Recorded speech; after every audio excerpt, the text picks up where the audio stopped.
On this episode of the Hanford Insider, Brad Albert stops by to give us an update on many of the activities of the Hanford Department of Parks and Community Services.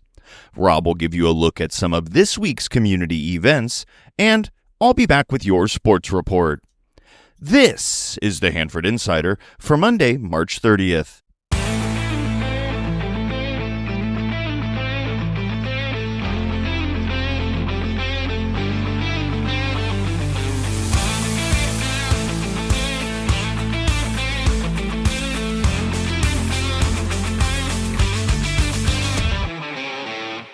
Welcome to the Hanford Insider Podcast, your inside look at the people, places, and stories that make Hanford such a special place to live, work, and explore. I'm your host, Rob Bentley. From downtown happenings to local history and community voices, we're bringing you the best of Hanford straight from the insiders. So let's get started. In community news this week, after a few months of construction at the old Sizzler building at 11th and Lacey, we finally saw a sign go up for Smileland Dentistry. It's amazing how many people miss the old Sizzler's restaurant. Others have asked about the construction at the old Rite Aid at 10th and Fargo, and word has it that it will become a new facility for DaVita dialysis. Later in the show, Brad Albert gives us some really good updates on community activities, so stay tuned. For now, let's take a look at this week's community calendar. There'll be a parade in downtown Hanford on Thursday, April 9th, celebrating the Sierra Pacific Golden Bears girls basketball team's state championships.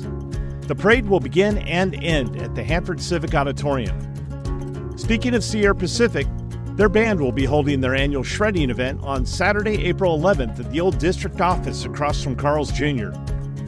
Finally, the Downtown Hanford Car Show will be held Saturday, June 6th. Find out more at carnegiecarshow.com. If you have an event coming up, large or small, and you'd like some help getting the word out, let's work together. Send your information to hanfordinsider@gmail.com. Be sure to subscribe to my weekly newsletter to get a complete calendar of events. It's the most comprehensive community calendar available.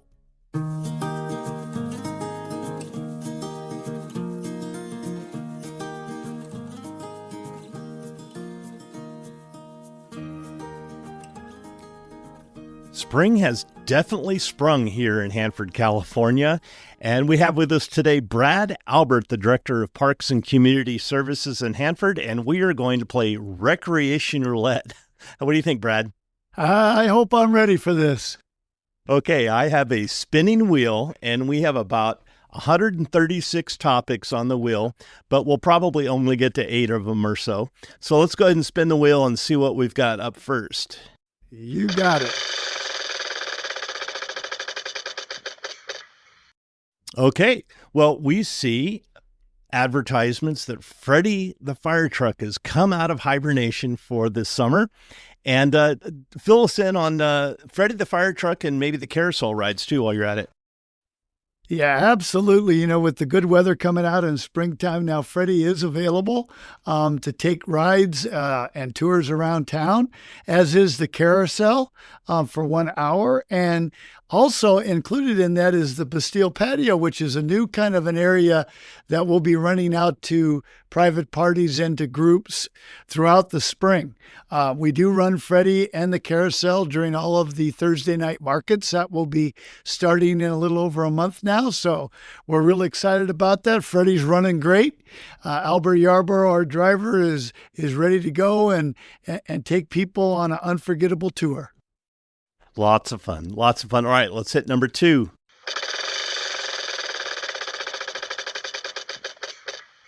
Oh, this one's interesting. We've been seeing in city council news that they've been talking about this urban forest grant. And some people would probably be led to believe, oh, they're just going to buy a bunch of trees and stick them in the ground. That I've been following this, and it's a lot more than that, yeah? Yes, we received a grant from the Forest Service, a community and urban forestry grant, about a year ago. And with that grant, we've accomplished a lot so far. We're in the adoption phase of an urban forest master plan, which will really be a roadmap for the city of Hanford moving forward. and the importance of trees and what they contribute, to the physical well-being and quality of life of Hanford residents. Included will be planting 600 trees, but we've also done a tree inventory of all publicly owned trees. We know what size, what species, which ones are doing well, maybe some that aren't doing so well. So for the first time ever, we really have a catalog of everything that we oversee and manage. So this is a huge step forward for urban forestry. We've actually learned, kind of surprisingly, we've lost some canopy cover over the last 4 years, with about 90% of that happening on private property. So we're trying to figure out, are people taking trees out? Were they the improper species and maybe lifting up driveways or sidewalks? And so part of this grant is also to do public education and outreach. We've actually developed a tree planting guide so people know how to actually properly plant their trees and watering. And usually it takes about 2 years to establish a new tree. And this also includes an arborist kind of on call to assess what's going on with trees in town, yeah? Yeah, we've assembled actually what I call my tree expert team, and an on-call arborist, which is West Coast Arborist. They come down and they help us consult on heritage trees, which in Hanford is the Valley Oak species, and those are protected. In addition, future planting sites of these trees, what is the right species in that location, in that soil, and Hanford's water conditions, so everything lines up so these new trees can thrive. That's great. I mean, that's going to be great to have an expert who knows about these things. And I understand that these aren't just any trees. These are actually trees that were born and raised right here in Hanford. That is true. So Fonseca Nursery right down the street here was named our tree supplier. We went on a competitive bid, and they're going to be growing a lot of the species right on site. So it makes it real convenient to be able to go out, pick up the trees, get them in the locations. We're finishing up at the Hanford Softball Complex. We lost about 100 trees out there to the bark beetle, and we'll be moving fairly quickly into some of our parks. The Youth Athletic Complex will get some new trees, and just all around the town. Okay, let's spin the wheel and see what we got next.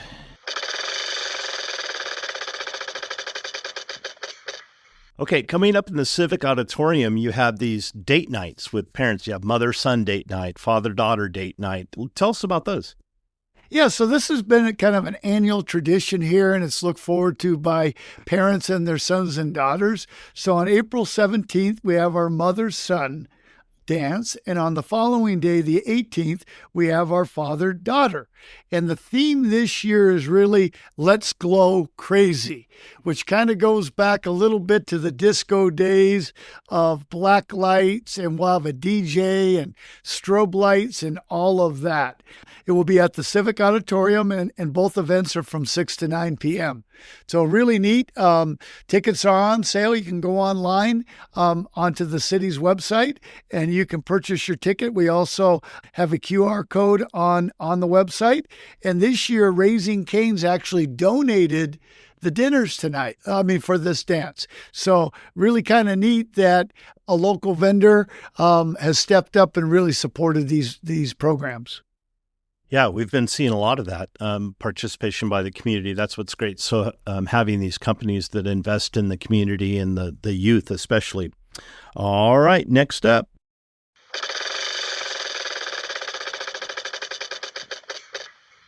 Brad, when you came on the show a year or so ago, we were so excited about the Boys and Girls Club at Co Park and the Longfield Center. And let's get an update on that.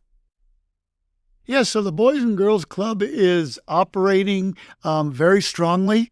Our enrollment has gone up. Now I think we're reaching the numbers of 30 to 40 students. It is for grades 7 through 12. What's really neat is our partnership with CART. And now any young person, 7th through 12th grade, who would like to come to the club, literally calls up cart. They'll pick them up at school and bring them to Co-Park, to the club. So we didn't want to have transportation be a barrier for those young people. So they cover a wide variety of arts, recreation, prevention, sports, a lot of different things that interest, young people today.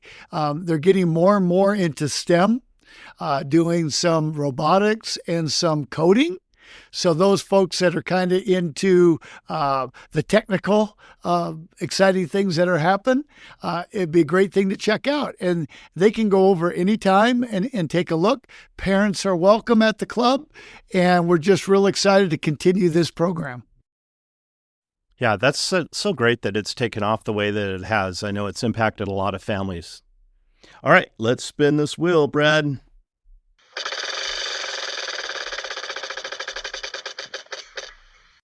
Oh, the plunge. This has been a project, hasn't it? Oh, man, it has. I often tell people, the plunge is up in years, and it's a little old and tired.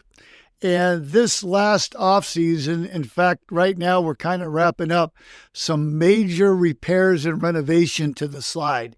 I'm very, very happy to announce that the slide in the slide pool will be open June 1st when we open up to the public. We've been down a couple of years with the slide. What people don't realize, that slide is actually categorized as an attraction in the state of California. So it requires inspections yearly, and we've met now the criteria of those inspections, and we're very happy that that will happen this summer. We've also done some work in the mechanical room that will help us, and on the main pool. So not too long from now in May, we'll be getting our water aerobics and our lap swimming going. And then we really open up full tilt in early June when kids get out of school. And from the signs of spring, it may be a warm summer.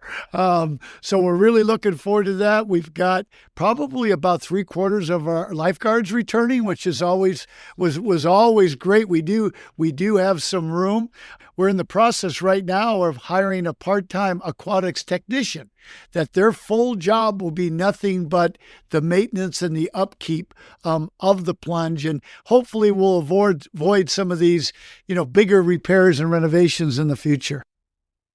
Yeah, I was just going to say, so you're going to be hiring additional people in addition to the ones that you already have for the summer season, not only for the plunge, but the summer activities that you have planned as well. So we know that's a big part of it. Okay, we got a couple more here. Spinning the wheel.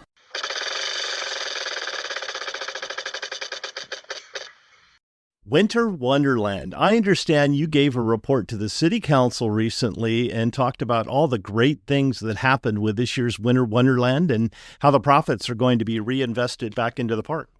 Yeah, we did. We're so happy. It took us a little while. All our numbers have to close out at the end of the year, and a little bit of revenue and expenses were trickling in.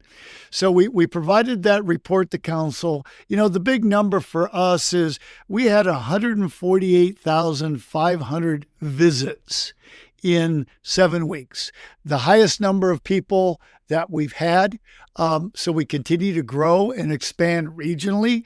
So we're very, very happy about this. Our vendors did really well collectively.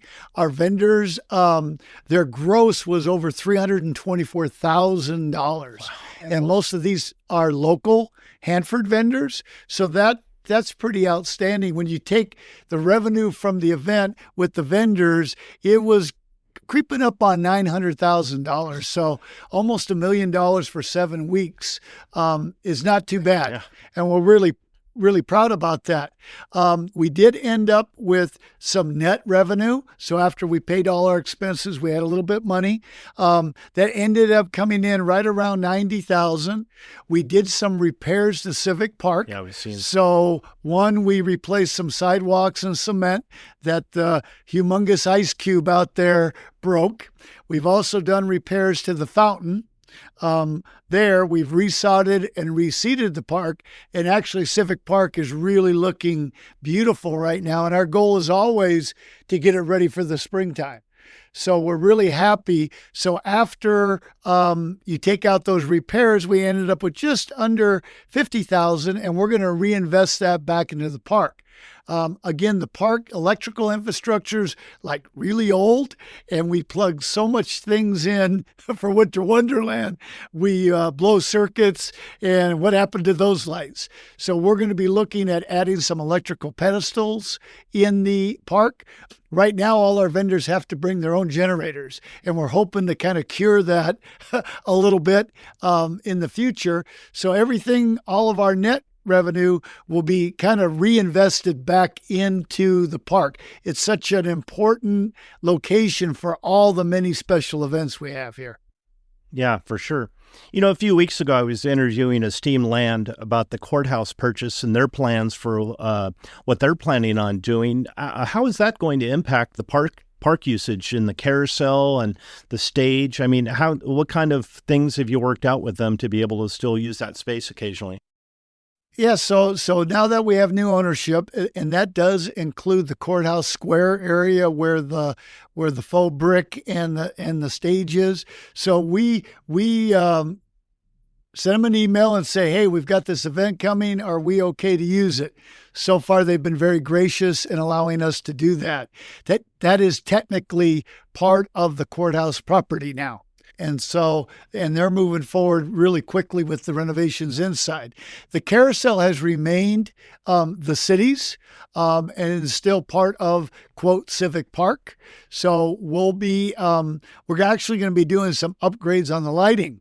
When we got it way back, that's like a 1934 vintage carousel. And again, it's considered attraction in the state size.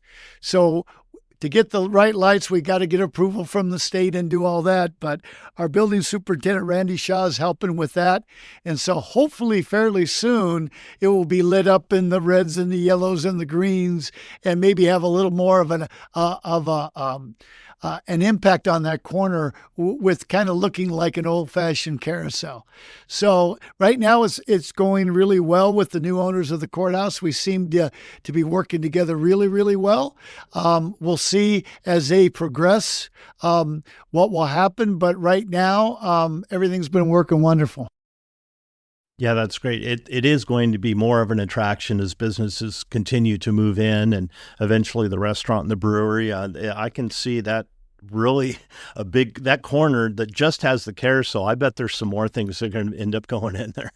I think so. And I think it's going to be a great partnership because, our events will drive folks in indoors. And I think they'll come out of the courthouse into some of our events.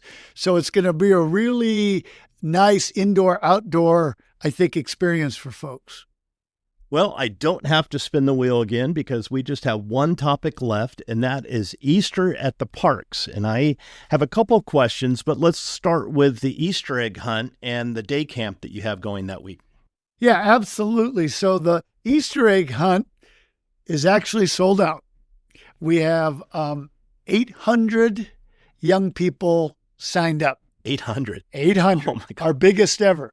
We have purchased 9,000 eggs with various goodies inside. So we have 4 different age groups.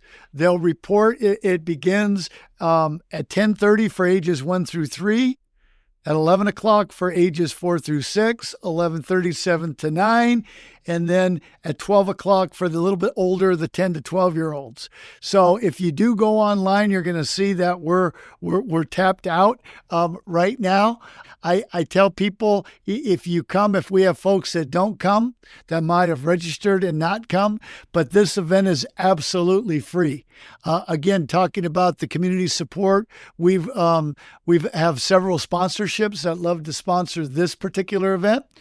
That day, in addition, we'll have free train rides and free pony rides for all young people. Sorry, adults, you can't do those two, but it's usually a very, very busy morning. Hopefully the weather looks like it's going to be really nice. And so it's something that we've done. It's become a tradition now that I think people look forward to. The spring camp, we run camps every summer, winter, and spring.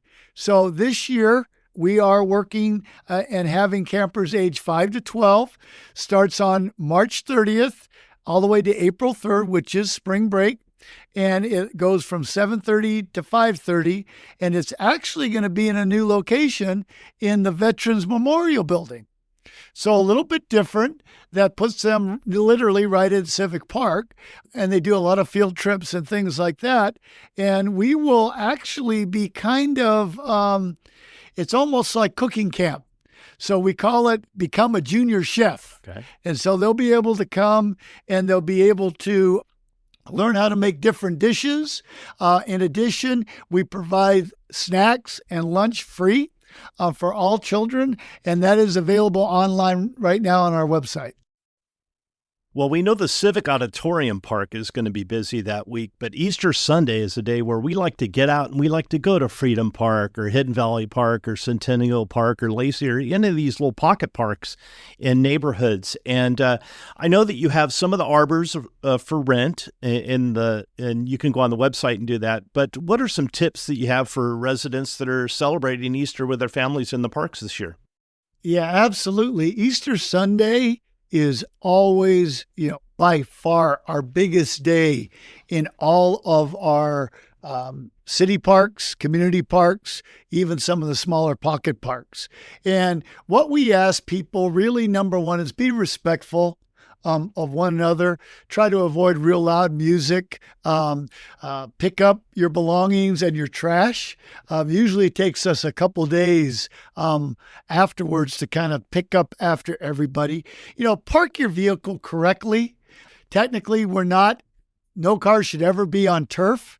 Believe it or not, it looks harmless, but there's sprinklers and we bust sprinkler heads and now we've got water shooting up and we have to go and repair all of that. So we just ask people stay in the designated areas. And we know in some parks it's street parking because they filled up, the parks parking lots. So we just ask that people, have a great time. Alcohol and smoking is not allowed in any of our parks at any time. All of our public parks are 6 a.m. to 10 p.m. That is, 7 days a week. And, be respectful of the restrooms and, the playgrounds get very, very crowded and things like that. So we just want everybody to have a great time. Our park resource officers and the HEART team will be out quite a bit and monitoring our parks those days. So we just want everybody to have a fun, safe Easter, enjoying the wonderful weather. Brad, it is so wonderful to have you on the show. A lot. People are used to hearing you, but you've got so much going on and you've got a wonderful staff, including the office staff and your part-time employees that make all these events happen. Plus the maintenance, we can't leave out the city maintenance staff. They did such a wonderful job tearing down Winter Wonderland. The park looks great. And I think Hanford really has some enjoyable spaces to hang out. Yeah, I really believe our parks maintenance crews have done a wonderful job of getting the parks ready really for kind of busy season. In May, the splash pads will be opening up for folks to go out there. Pretty soon, before we know it, the plunge will be open and it's going to be summertime. And here we go, another summer. So we're looking forward to it. It's a very busy time for us. And we love having people being outdoors, recreating, socializing. And really what I think is it creates community and togetherness in our community. And really, it's quality of life. And that's what we strive for every day. Certainly. Well, thanks again, Brad. You're welcome.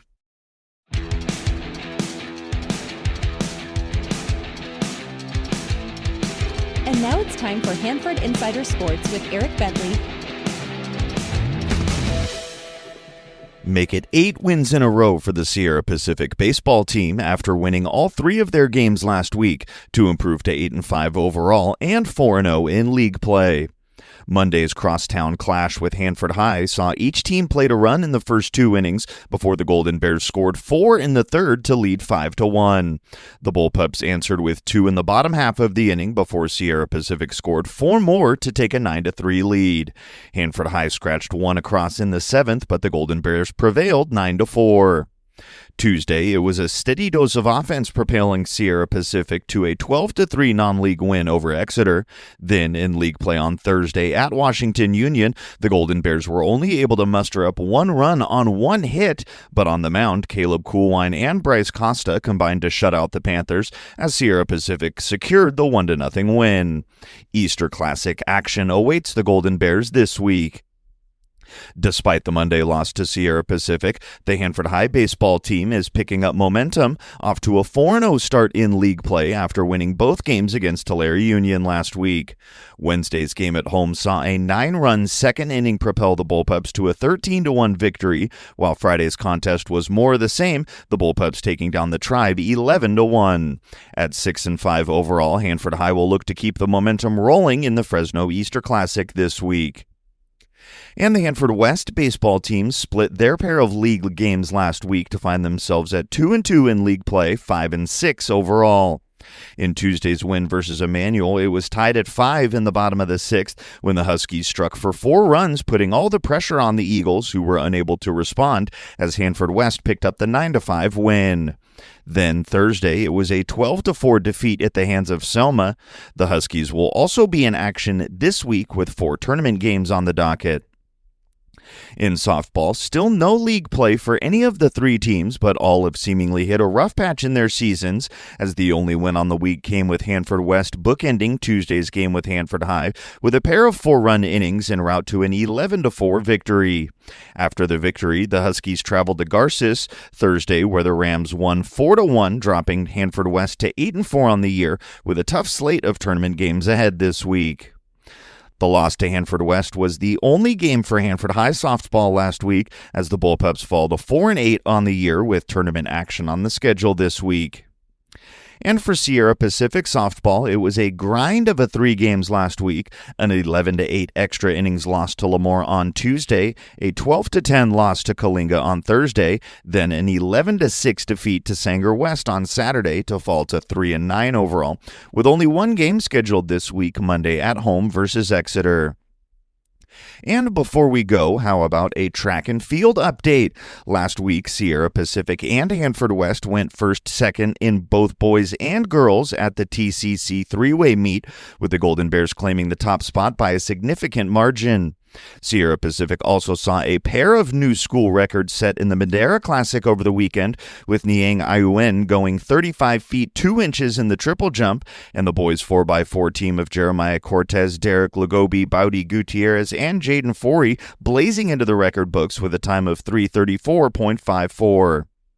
As always, if you have a score report or a team update for any team in any sport at any level, you can let us know by emailing hanfordinsider@gmail.com.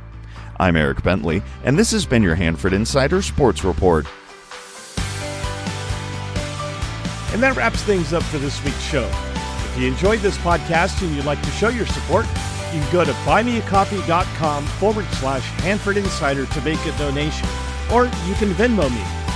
If you'd like to join the Hanford Insider email list, stop by my website at hanfordinsider.com to sign up for updates. You'll also get an exclusive copy of my newsletter in your inbox each week. I also need your help getting the word out about the show by liking and sharing on social media, or, like most people, just telling a friend. For more information about the show, you can find this podcast on Facebook, Instagram, Threads, X, and YouTube at Hanford Insider.